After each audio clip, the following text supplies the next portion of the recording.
কয়েকদিনের ভারী বৃষ্টিপাতে দেশের বিভিন্ন জেলার কৃষিতে দেখা দিয়েছে বড় ধরনের বিপর্যয়। পটুয়াখালীতে নষ্ট হয়েছে রোপা আমনের বীজতলা। এতে ক্ষুব্ধ কৃষকরা সড়ক কেটে পানি নামানোর চেষ্টা করায় বিপাকে পড়েছেন যানবাহন চালকরা। অন্যদিকে ফরিদপুরের ভাঙ্গায় অতিবৃষ্টিতে নির্ধারিত সময়ের আগেই পাট কাটতে বাধ্য হচ্ছেন কৃষকরা। এতে বেড়েছে উৎপাদন খরচ, দেখা দিয়েছে লোকসানের শঙ্কা। প্রতিনিধিদের পাঠানো তথ্যচিত্রে আরও জানাচ্ছেন সুলাইমান কবির। সেন্সিটিভিটি আমার নাই, আছে হোয়াইট প্লাস প্রো সেন্সিটিভ। দাঁতের সেন্সিটিভিটি ভুলে খান মন খুলে। দেশের দক্ষিণাঞ্চলের জেলা পটুয়াখালীতে গত 4 থেকে 11 জুলাই 458.11 মিলিমিটার বৃষ্টিপাত রেকর্ড করা হয়। এতে জেলার গলাচিপা উপজেলার প্রায় 1200 একর রোপা আমনের বীজতলা পানিতে তলিয়ে যায়।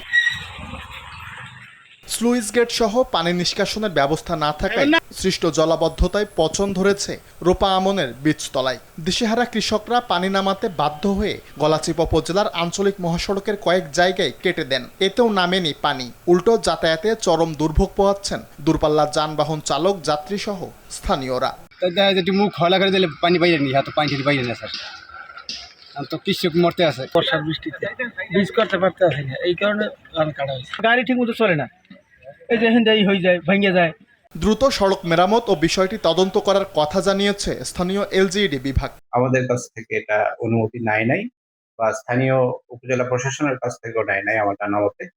বিষয়টি আমরা খতিয়ে দেখব, দেখে যদি রাস্তাটা বিচ্ছিন্ন হয়ে যায় তাহলে আমরা এটা মেরামত করার ব্যবস্থা। অতিবৃষ্টির নেতিবাচক প্রভাব পড়েছে দেশের শীর্ষ পাট উৎপাদনকারী জেলা ফরিদপুরেও। জমিতে পানি জমে থাকায় নির্ধারিত সময়ের আগেই পাট কাটতে বাধ্য হচ্ছেন কৃষকরা। এতে একদিকে ফলন কমার আশঙ্কা, অন্যদিকে শ্রমিক সংকটে মজুরি বাড়ায় লোকসানের শঙ্কায় দিন কাটছে চাষিদের।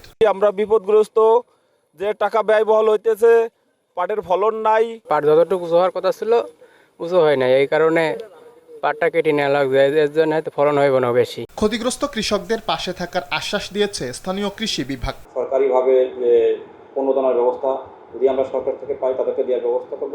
পাশাপাশি আমাদের সরকারের যে সদিচ্ছা আছে, পাটের যে দাম এটা যদি বৃদ্ধি করা যায় তাহলে আমাদের কৃষক লাভবান হবে। সরকারি সহায়তা ও পাটের ন্যায্য মূল্য নিশ্চিত করা গেলে ক্ষতি কিছুটা কাটিয়ে ওঠা সম্ভব বলে মনে করছেন জেলার পাট চাষিরা। সুলাইমান কবির, RTV।